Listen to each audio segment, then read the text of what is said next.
Shalom, selamat pagi Bapak Ibu Saudara yang dikasihi oleh Tuhan Yesus Kristus. Kita bersyukur pada Tuhan.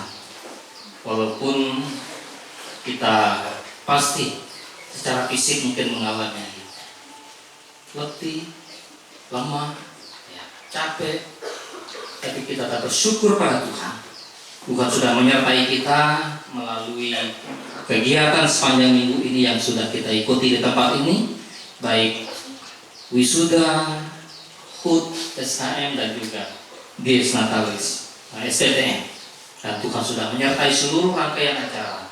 Tuhan juga memberi kekuatan, kesehatan kepada seluruh kita, baik panitia, dari guru-guru, ustaz, dosen, karyawan, maupun anak-anak Tuhan di tempat ini. Bapak Ibu Saudara yang dikasih Tuhan, pada pagi hari ini kita mau merenungkan bagian kebenaran firman Allah yang terambil dari surat Rasul Paulus kepada jemaat di Roma. Roma pasal yang ke-8. Ada dua bagian yang kita akan perhatikan pada pagi hari ini. Roma pasal 8 ayat yang ke-13 sampai ayat yang ke-17.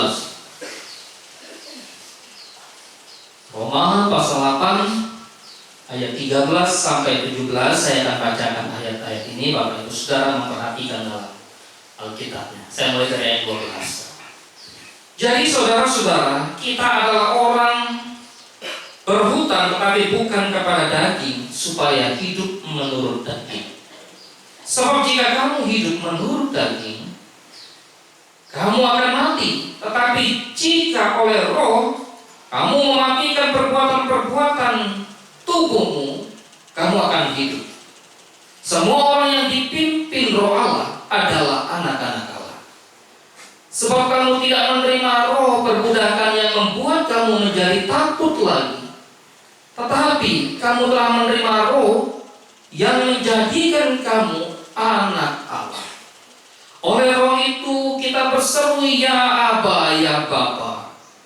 Roh itu bersaksi bersama-sama dengan roh kita bahwa kita adalah anak-anak Allah.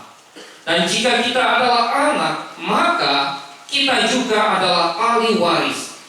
Maksudnya, orang-orang yang berhak menerima janji-janji Allah, yang akan menerimanya bersama-sama dengan Kristus, yaitu jika kita menderita bersama-sama dengan Kristus, supaya kita juga dipermuliakan bersama-sama dengan Dia.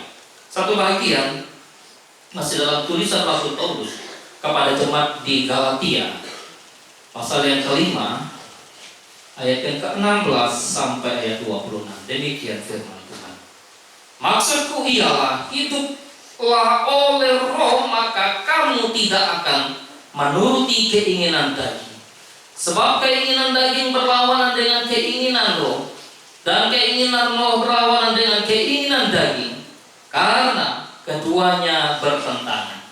Sehingga kamu setiap kali tidak melakukan apa yang kamu kehendaki. Akan tetapi jikalau kamu memberi dirimu dipimpin oleh roh, maka kamu tidak hidup di bawah hukum Taurat.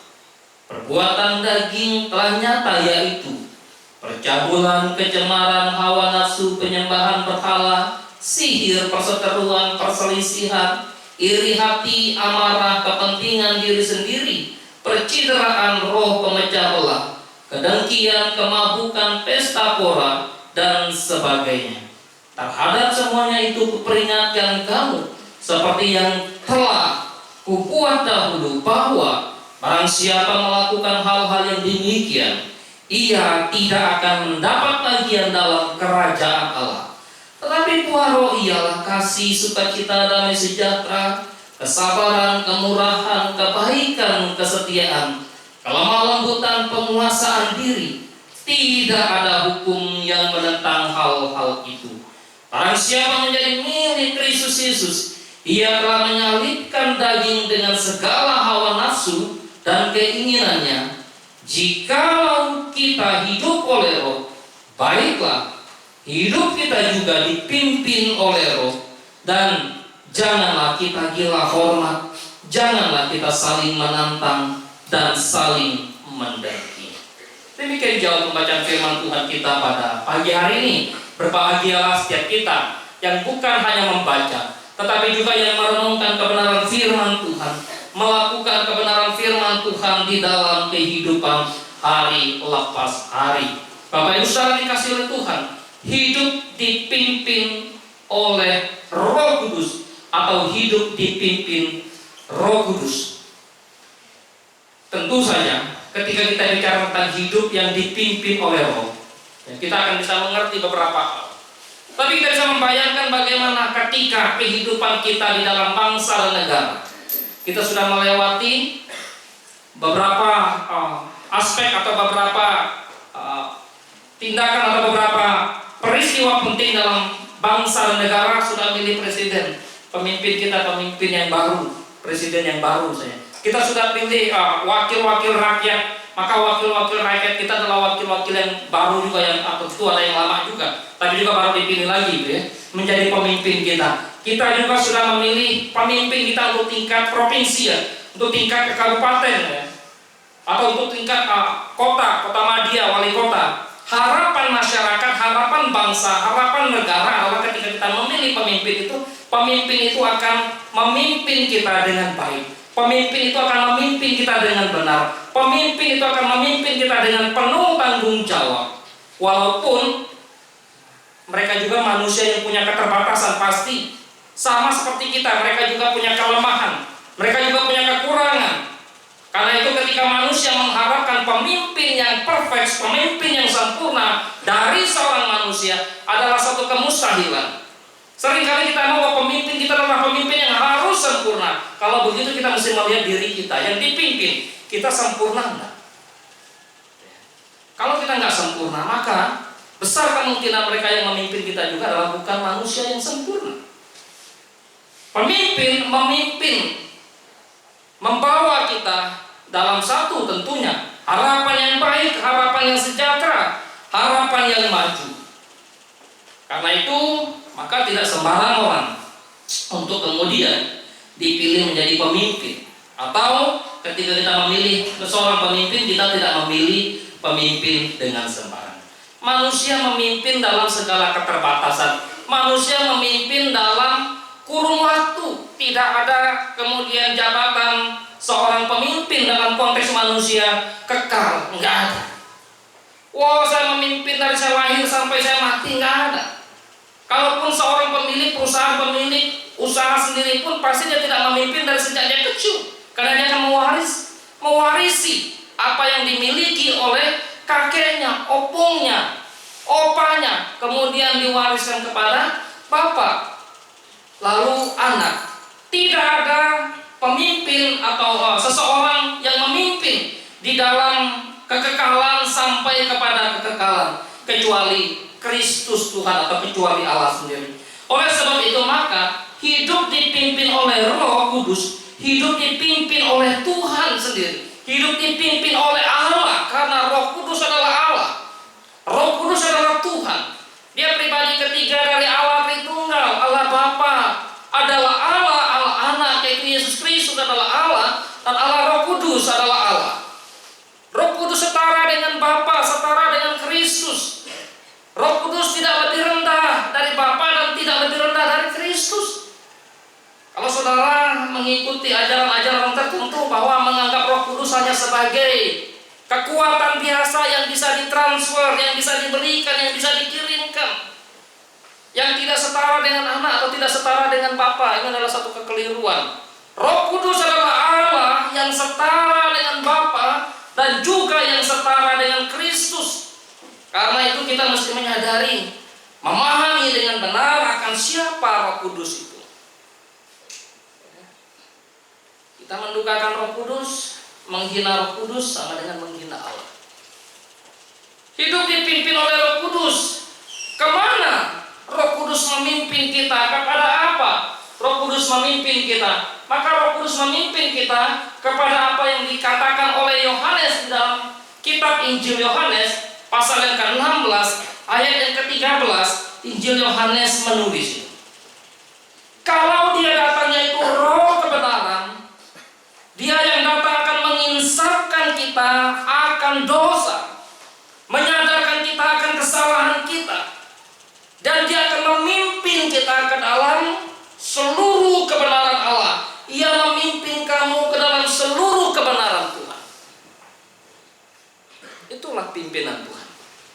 Itulah pimpinan Roh Kudus bagi kehidupan kita.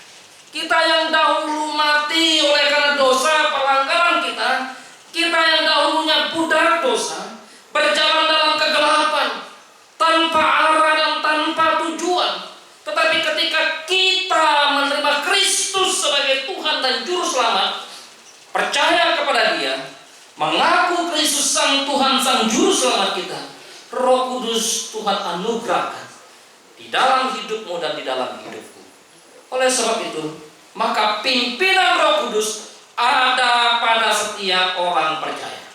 Pimpinan Roh Kudus ada pada setiap pribadi. Orang yang percaya kepada Kristus Yesus Tuhan itu, dan Roh Kudus itu memimpin kita untuk masuk ke dalam kebenaran Allah, untuk hidup di dalam seluruh kebenaran Tuhan. Karena itu hidup orang percaya tidak bisa yang namanya ranah abu-abu. Enggak ada separuh. Wah, separuh saya serahkan hidup saya untuk dipimpin oleh Tuhan, separuh lagi hidup saya dipimpin atau saya serahkan kepada pimpinan duniawi. Atau dalam konteks lain, saya serahkan separuh hidup saya untuk dipimpin oleh Allah, separuh hidup saya dipimpin atau saya serahkan kepada apa yang menunggu pohon misalnya. Enggak bisa.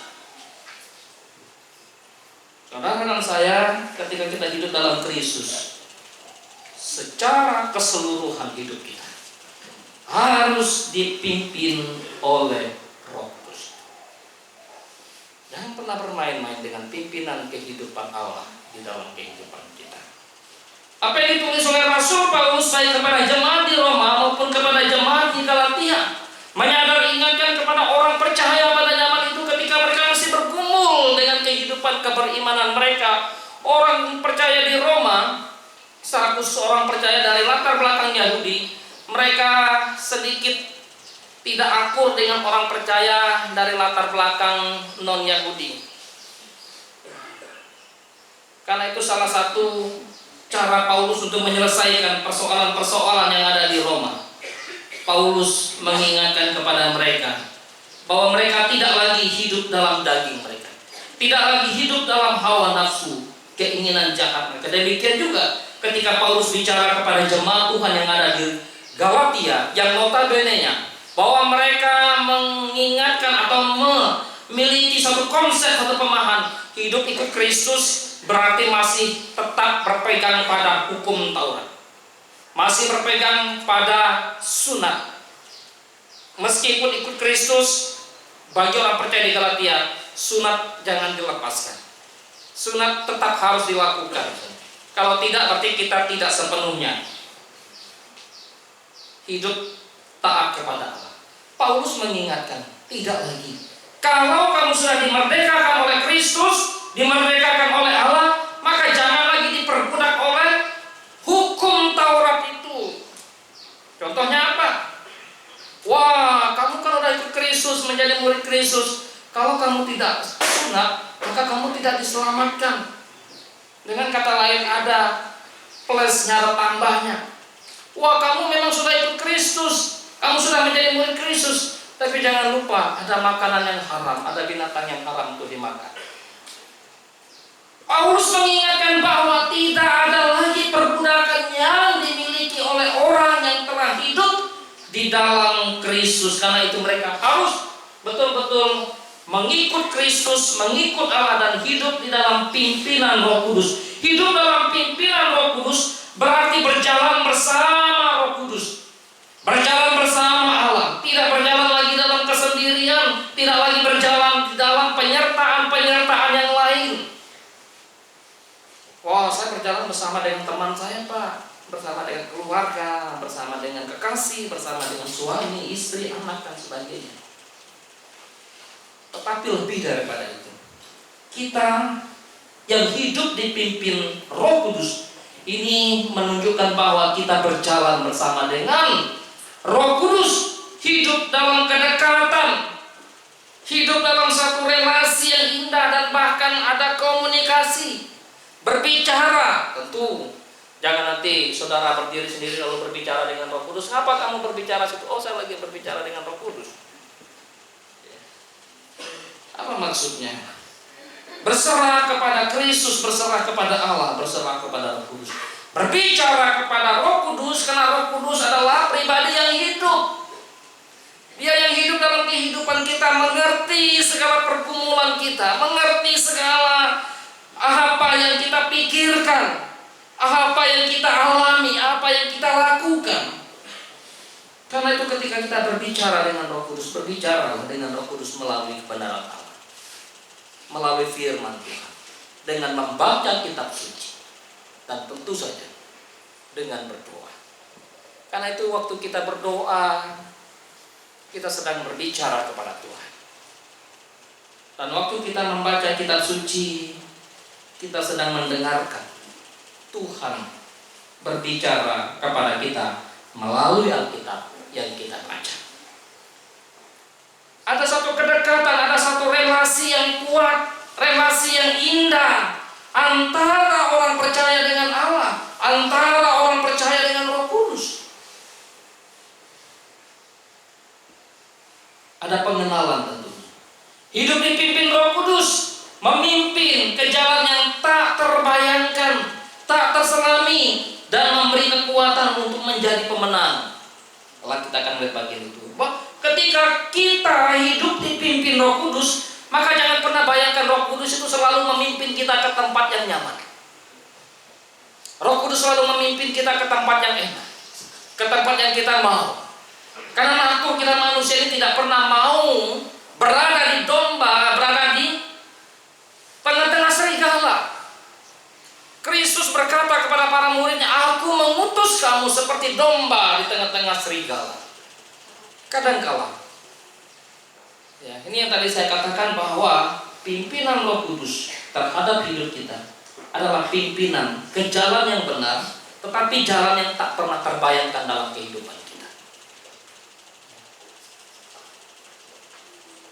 Kadangkala kita berpikir, kenapa saya ada di tengah-tengah orang misalnya yang membenci saya? Kenapa saya ada di tengah-tengah teman-teman di asrama yang begitu tidak menyukai kehidupan saya? Oh, jangan-jangan Tuhan tidak mau saya ada di sini. Jangan-jangan saya di sini tidak diutus atau tidak dipimpin oleh Roh Kudus di sini. Kemauan kita kan selalu ada, semua orang yang dari sekitar kita welcome terhadap kita. Semua orang yang dari sekitar kita sangat friendly, sangat bersahabat. Enggak selamanya. Pimpinan Roh Kudus memimpin kita. Justru kadang-kala kita dipertemukan dengan orang-orang yang kemudian ketika kita memberitakan kebenaran, menghadirkan kebenaran, lalu mereka menolak kita, menganiaya kita. Itu yang dialami oleh para nabi, itu yang dialami oleh para rasul, itu yang dialami oleh jemaat Tuhan mula-mula. Karena itu bagaimana pimpinan yang tak terselami, pimpinan yang tidak pernah kita bayangkan. Dan kita tidak bisa melihat bagaimana atau seperti apa penyertaan Roh Kudus. Akan tetapi kita bisa menyaksikan, kita bisa merasakan penyertaan Roh Kudus itu bagi kita.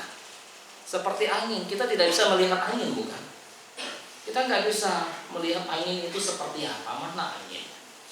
Nggak ada kelihatan. Tapi waktu angin meniup kita, kita bisa merasakan. Ada angin yang sedang bekerja, ada angin yang sedang berkarya, ada angin yang sedang ada di sekitar saya.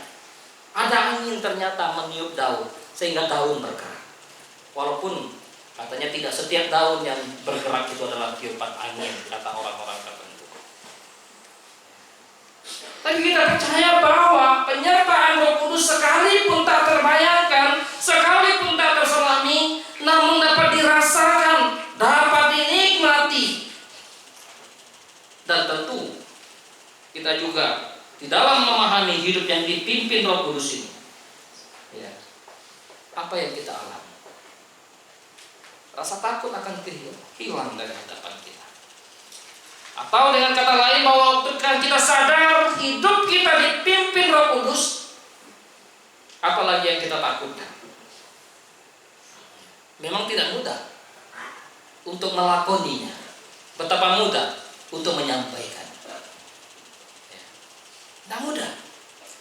Apalagi kalau seseorang sudah berada di comfort zone-nya, zona nyamannya. Waduh, dipimpin oleh Roh Kudus ke satu titik, ke satu arah hidup yang sedikit sulit, bergumul itu. Saudara yang sudah nyaman di rumah bersama dengan orang tua, maka ada mungkin ya, barangkali ada. Udah libur, enak libur. Enak lagi begitu libur, pulang ke rumah baju dicucikan, piring dicucikan, gitu ya. Ada yang dimandikan nggak? Nggak ada ya.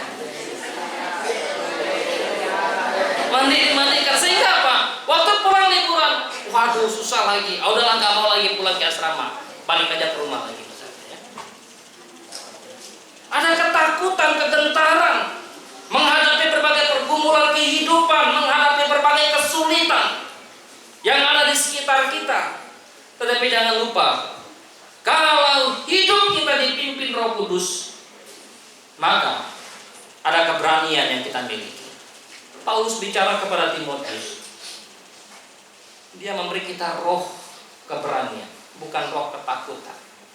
Apalagi dalam konteks untuk menjadi saksi Kristus, untuk memberitakan Injil Kristus. Hidup yang dipimpin Roh Kudus adalah hidup yang gentar terhadap Allah, hormat dan taat pada Allah. Jadi tidak sembrono hidup, tidak sembarangan hidup. Karena itu kita orang percaya tidak boleh menggunakan hidup sesuka hati kita. Oh terserah saya mau jungkir balik, mau berjalan kepala di bawah kaki di atas katanya kan.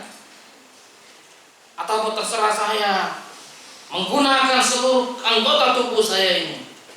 Enggak. Hidup yang dipimpin Roh Kudus, hidup yang menampilkan hormat, gentar, taat, takut akan Allah.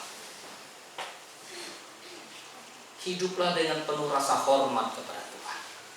Hiduplah dengan penuh rasa gentar kepada Tuhan. Hidup dengan penuh rasa taat pada Allah, bukan taat pada yang lain. Hidup kembali dipimpin oleh Roh Kudus. Dalam bagian ini kita juga bisa mempelajari bahwa tidak menuruti hawa nafsu duniawi yang kita baca, tidak menuruti segala keinginan daging kita. Ketika kita belum hidup dalam Kristus, kita masih diperbudak oleh segala keinginan duniawi kita, keinginan daging kita. Kita menjadi orang yang serakah, orang yang gampang marah, orang yang gampang tersinggung, orang yang tidak mudah atau agak sulit untuk mengendalikan kata-kata. Tapi ketika kita hidup dipimpin Roh Kudus, ini minggu lalu kita sudah bicara tentang manusia baru, manusia lama, maka tidak lagi menuruti hawa nafsu. Masih kepengen enggak? Pasti masih ada memori yang tersimpan. Masih ada barangkali file-file lama kita yang ada di dalam memori otak kita, memori hidup kita. Kalau ibaratnya hidup kita, tubuh kita ini adalah komputer atau laptop atau handphone yang kemudian sudah pernah terinstall program atau file-file yang di sana, kemudian kita buang, barangkali masih tersisa. Sama manusia kita, sekalipun kita sudah hidup dalam Kristus, sudah dipimpin Roh Kudus, maka masih bisa berdosa, bukan? Masih, tapi bukan itu hobi kita, bukan itu kesukaan kita. Sekalipun masih ada godaan, ayo kita gosipin si teman kita ini, kita gosipin dia ya. Itu bagian dari keinginan atau hawa nafsu duniawi. Tadi banyak sekali hawa nafsu duniawi di sana. Tidak lagi berjalan, tidak lagi dikuasai oleh hal-hal. Tetapi apa? Kita tidak berkecimpung di dalam dosa, melainkan apa? Bertindak berdasarkan kasih Allah. Kalau saya bertindak berdasarkan kasih Allah, saya berbicara, membicarakan teman saya, menggosipkan teman-teman saya, kira-kira bagus? Oh enggak bagus, berarti enggak usah. Bertindak berdasarkan kasih Allah, maka segala sesuatu yang kita lakukan, segala sesuatu yang kita pikirkan, segala sesuatu yang kita buat, kira-kira apakah itu berdasarkan, berlandaskan pada cinta kasih Allah. Kalau tidak, ya nggak usah. Hidup yang dipimpin Roh Kudus seperti mempersembahkan hidup yang kudus dan berkenan pada Allah. Paulus bicara dalam Roma pasal 12 ayat. Persembahkanlah hidupmu yang kudus yang berkenan kepada Allah. Jangan lagi mempersembahkan hidup yang kotor. Waktu kita belum terima Kristus, memang hidup kita begitu kotor. Hidup kita begitu neraka. Hidup kita begitu buruk, begitu kelam, begitu pekat. Tapi ketika Kristus sudah melahirbarukan kita melalui karya Roh Kudus dan darah Kristus yang menyucikan kita, hidup kita menjadi hidup yang suci. Hidup kita menjadi terang. Karena itu hidup itulah yang terus dipersembahkan pada Allah.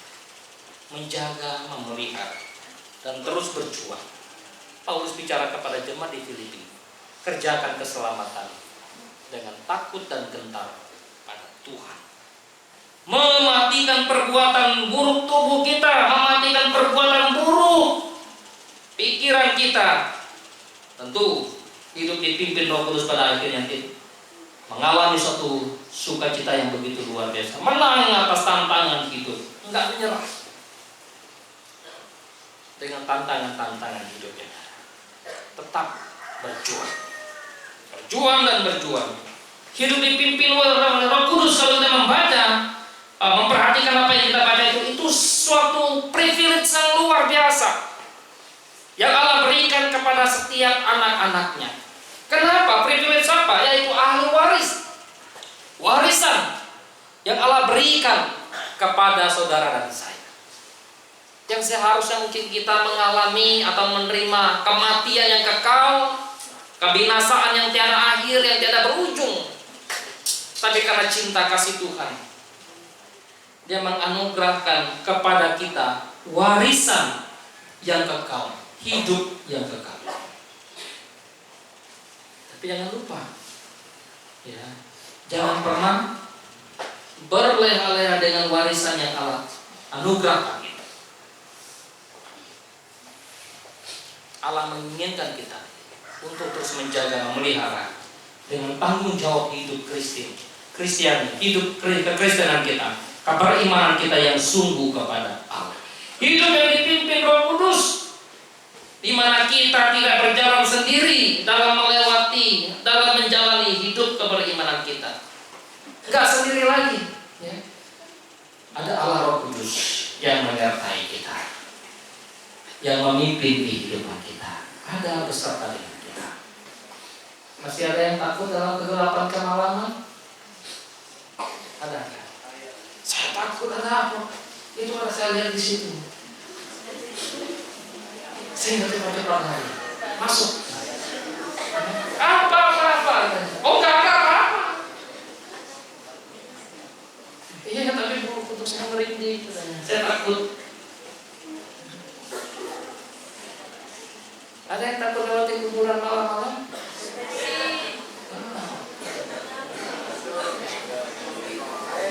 Kalau di kota itu kuburan tempat syuting, tempat main film, tempat bertamasya. Indah sekali. Mungkin karena kuburannya hutan-hutan pikir, tapi tidak apa ya. Kalau kita sadar bahwa hidup kita dipimpin Roh Kudus, maka roh apapun yang ada di dalam dunia ini tidak ada yang lebih besar daripada Roh Kudus. Maka dalam surat kepada jemaat, Rasul Petrus juga mengingatkan, roh yang Tuhan tampakkan di dalam diri kamu, di dalam diri orang percaya, jauh lebih besar daripada roh apapun yang ada di dalam dunia ini. Jangan pernah takut, apalagi takut menghadapi masa depan. Boleh takut menghadapi masa depan kalau kita hidup ugal-ugalan. Tapi kalau kita hidup di dalam pimpinan Roh Kudus, apa iya Roh Kudus membiarkan kita sendiri? Apa iya Roh Kudus membiarkan kita di dalam ketersesatan kita? Tidak. Apa iya Roh Kudus membiarkan kita di dalam ketidakberdayaan kita? Tidak. Karena itu ada satu kesadaran yang terus Tuhan ingatkan. Bahkan ketika kita jatuh dalam dosa, waktu kita sudah terima Kristus, ada rasa bersalah kita, ada rasa penyesalan kita, dan mau bertobat kembali kepada Tuhan. Hidup dipimpin oleh Roh Kudus. Next. Memiliki tanda-tanda kemerdekaan. Tidak lagi jadi budak dosa. Kita sudah merdeka. Jangan lagi jadi hamba dosa. Merdeka, bebas. Tapi jangan salah arti akan kebebasan. Kadang-kala orang Kristen menyalahartikan kebebasan yang diberikan oleh Allah. Gak apa-apa kita berdosa, ya kok ada pengampunan. Gak apa-apa kita berdosa. Toh nanti kita bisa mengaku dosa dan bertobat. Ini kemerdekaan yang sah dan bukan kemerdekaan. Barangkali ini hidup Kristen yang penuh dengan kebablasan dan tidak memahami akan kemerdekaan. Hidup kita mengalami kemerdekaan dari dosa. Tetapi kembali bahwa kita mengalami atau memiliki hamba yang baru, Tuhan yang baru, yaitu Kristus Yesus Tuhan kita. Sehingga kita melakukan kebenaran, mengalahkan tantangan hidup, tidak lagi memikul beban sendirian, selalu kuat menghadapi tantangan. Karena itu hidup Kristen yang dipimpin oleh Roh Kudus, dia tidak akan pernah membunuh hidupnya, mengakhiri hidupnya. Kalau ada kehidupan atau orang Kristen yang kemudian tidak kuat lagi menghadapi beban pergumulan kehidupan yang ada, sehingga udah saya mengakhiri hidup saya. Awas, ini bukan hidup kekristenan yang sungguh-sungguh menunjukkan keberimanan. Ya Pak Muta, tidak sedikit di dalam pengalaman-pengalaman orang-orang tertentu, kenapa mereka menikah atau kenapa mereka menikah? Ternyata karena tidak kuat menghadapi bullying. Kenapa? Ternyata tidak kuat menghadapi kesulitan hidup mereka. Karena ada hal-hal lain yang sebetulnya bagi kita sebagai orang percaya, kita punya pribadi yang begitu hebat, yang begitu kuat, mendampingi kita, membela kita, menjaga kita, memelihara kita, dan hidup yang dipimpin oleh Roh Kudus itu hidup yang terus menyajikan satu perubahan, berubah dan berubah. Ada perubahan hidup kita, ada transformasi hidup yang harus dikerjakan atau harus dialami di dalam diri kita, di mana buah roh nyata dalam hidup kita. Tadi kita sudah membaca tentang buah roh di dalam Galatia: kasih, sukacita, damai sejahtera, kesabaran, kemurahan, kebaikan, kesetiaan, kelemah lembutan, penguasaan diri, dan sebagainya.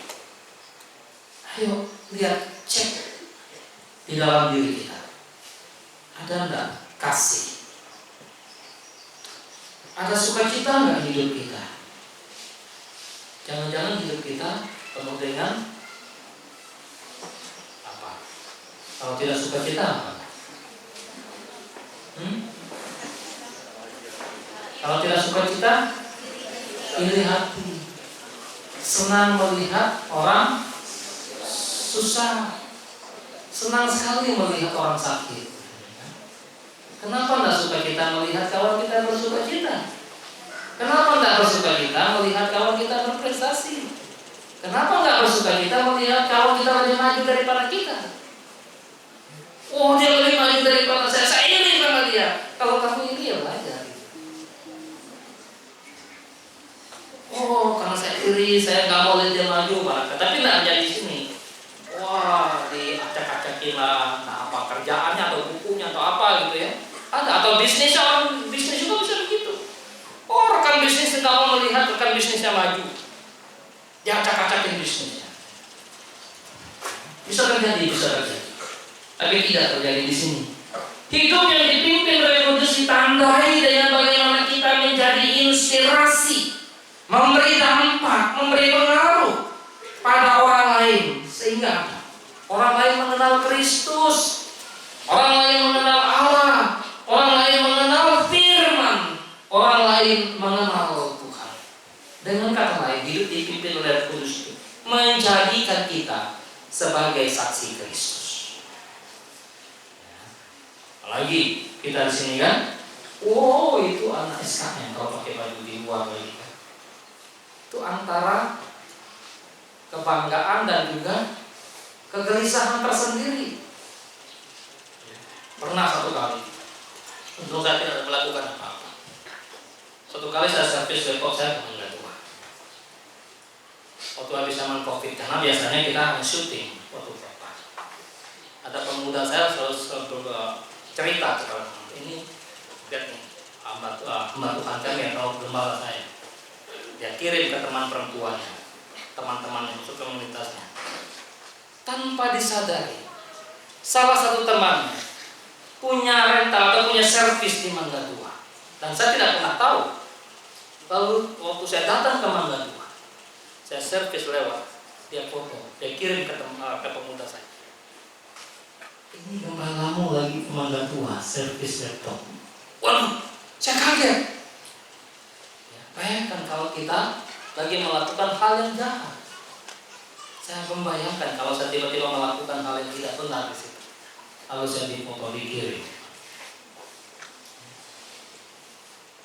Nah udah, apalagi zaman sosial media ya. Kadang-kadang kita berantem di luar sana mikir-mikir. Ini adalah yang lagi pegang HP enggak gitu ya? Ada lagi memvideokan enggak? Kalau kita lakukan sesuatu yang baik di luar sana tiba-tiba divideoin, ini anak SKM ini lagi tolong seorang yang lagi kecelakaan, divideoin, bagus kan? Bagus sekali. Tapi kalau lain lagi kecelakaan, ini anak SKM datang, lalu tiba-tiba dia ambil barang orang yang kecelakaan, ini misalnya saja ya, divideoin. Nah, tapi enggak, ya. Jadi kita hidup dipimpin Roh Kudus itu, hidup kita memberi inspirasi, memberi dampak, ya. Memiliki dan menunjukkan buah roh dalam kehidupan kita. Walaupun tentu ya bertahap, tidak instan. Proses dan progres dari hidup kita. Dan pada akhirnya hidup yang dipimpin oleh Roh Kudus itu ya berakhir dengan sebuah kemenangan. Tidak ada kehidupan kita yang tidak digodai, tidak ada kehidupan kita yang kemudian tidak kemudian diinginkan oleh iblis. Di dalam Matius pasal 4, waktu Yesus ke padang gurun, maka berjalanlah Yesus dipimpin oleh Roh ke padang gurun. Dia untuk berpuasa di sana, tapi ada iblis yang mencobai di sana, bukan? Yang menggoda. Apalagi hidup kita manusia. Wah, itu anak-anak SKM, itu anak-anak yang taat, baca firman, rajin doa, maka iblis incar. Tahu, keluar dari SKM, berjalan keluar pagar. Saya godain loh, kata iblis misalnya kan. Ya mana pikir bahwa kita yang kembali. Tapi bagaimana kita bisa menjadi pemenang? Bukan karena kehebatan kekuatan kita semata. Pertolongan Allah Roh Kudus yang menjaga, memelihara hati pikiran kita. Sehingga ya tuntun kita sampai pada akhirnya kita menang di dalam pergumulan dan bahkan sampai kepada akhirnya di mana kita menikmati warisan kekal tadi itu hidup diselamatkan. Tuhan memimpin kita, Tuhan menolong kita melalui berbagai pergumulan hidup yang ada. Mari kita tundukkan kepala kita berdoa.